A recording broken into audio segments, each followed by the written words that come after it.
אין חיים בלי חיידקים. המייקרוביום הוא אוסף כל האורגניזמים שחיים בגוף במקומות שונים. חיידקים טובים, חיידקים רעים, פטריות, וירוסים, טפילים ועוד כל מיני יצורונים. לחתול שלנו יש טריליוני חיידקים ואורגניזמים אחרים שתומכים או פוגעים בפעילות הגוף. ישנם מאות זנים של חיידקים טובים, כשכל זן עושה פעילות קצת שונה. החיידקים המשמעותיים ביותר לחתול הם חיידקי המעי, שגם תומכים בפעילות העיכול וגם משמשים כשכבת הגנה של מערכת החיסון. החיידקים הם ממש חלק מהגוף ובלעדיהם אין קיום. כשהמייקרוביום מגוון ומאוזן, הכל עובד כמו שצריך. החתול מרגיש טוב והוא עומד יותר למחלות וטפילים. אבל אוכלוסיית החיידקים הטובים יכולה בקלות לצאת מאיזון ולהגיע למצב שבו אין כמות מספקת של חיידקים טובים או אין מגוון מספיק גדול של זנים של חיידקים טובים. מייקרוביום לא מאוזן יכול לגרום למגוון של מחלות וסימפטומים. בעיות בעיכול, שלשול כרוני, הקאות, חוסרים תזונתיים, אלרגיות, דלקות במעי ומעי דליף שמוביל למחלות אוטואימוניות. לא נעים בכלל. אז מה זה מייקרוביום מאוזן ולמה יוצאים ממנו? תמיד יהיו במעי חיידקים רעים, וירוסים, פטריות וטפילים אחרים, אבל מייקרוביום מאוזן מתייחס למגוון ולכמות החיידקים הטובים ביחס למגוון וכמות החיידקים הרעים. יש מאות זנים של חיידקים טובים ואנחנו רוצים 4 דברים. 1. שבמעי יהיו כמה שיותר זנים של חיידקים טובים, כלומר שיהיה מגוון. 2. שלא יהיו חסרים זנים משמעותיים של חיידקים טובים, כי אמרנו שלא כל הזנים עושים את אותם תפקידים. 3. שמכל זן של חיידקים טובים תהיה כמות טובה וגדולה, אבל לא גדולה מדי כדי להשתלט ושלא יהיו זנים אחרים של חיידקים טובים. ו4. שכמות החיידקים הרבים לא תהיה גדולה מדי.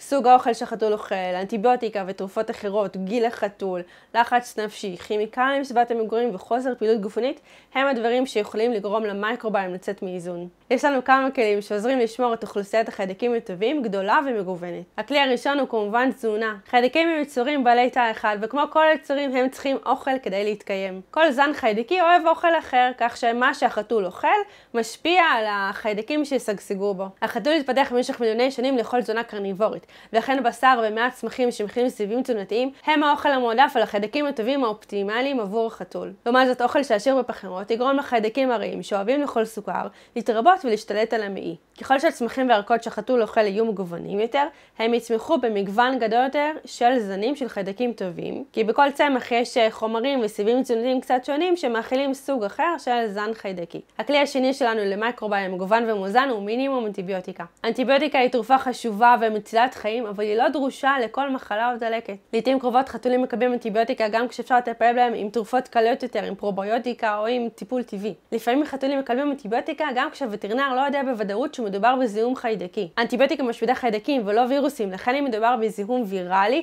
אנטיביוטיקה מיותרת, ולא רק שהיא מיותרת, היא פוגעת, היא עושה נזקים. אנטיביוטיקה משמידה את החיידקים הטובים שיש לנו במעי ויכולה לגרום נזקים שיקח חודשים אפילו שנים לשקם. אז אם באמת צריך אנטיביוטיקה כדי להציל חיים, תנו אנטיביוטיקה.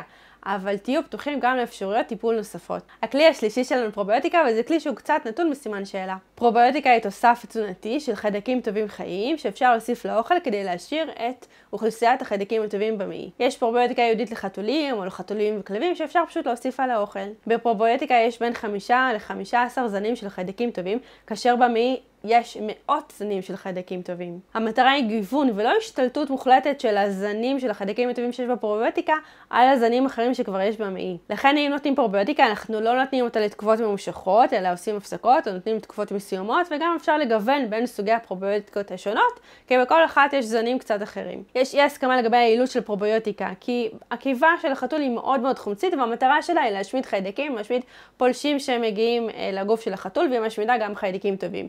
אז לא באמת יודעים כמה חיידקים טובים מצליחים לשרוד את חומצית הקיבה ולהגיע למעי. מה שבטוח זה שלא מספיק לתת פרוביוטיקה, צריך גם להכיל את החיידקים הטובים. זה הפרביוטיקה, הסיבים התזונתיים, הירקות והצמחים שאנחנו נותנים לחתול כדי שהם ישגשגו במעי ולא ימותו מרעב. יש עוד כלי טיפולי חדש להבראת חתולים חולים, וזה השתלת צואה. התחום הזה הוא אחד הנושאים הנחקרים ביותר בטיפול בבני אדם ובבעלי חיים. המטרה היא לקחת צואה של חתול בריא ולהשתיל אותה במעי של חתול חולה, כדי שמאות הזנים שיש לחתול הבריא ישתרשו וישגשגו במעי של החתול החולה. בארצות הברית אפשר גם לקנות קפסולות לבליעה שמכילות את החיידקים הטובים והצואה, במקום לבצע השתלה. הטיפול הזה של השתלת צואה או קפסולות הוא הרבה יותר מוצלח מפרוביוטיקה, כי המגוון של הזנים של החיידקים הטבעיים הוא הרבה יותר גדול, הוא מאות זנים של חיידקים לעומת 5 עד 15 בפרוביוטיקה, וגם לא עוברים את כל החומציות של הקיבה שהורגת או לא הורגת את החיידקים הטובים. אז תשמרו על החיידקים הטובים של החתול שלכם, שיהיה בהצלחה, ואנחנו כאן לכל שאלה על חתולים ואוכל טבעי לחתולים.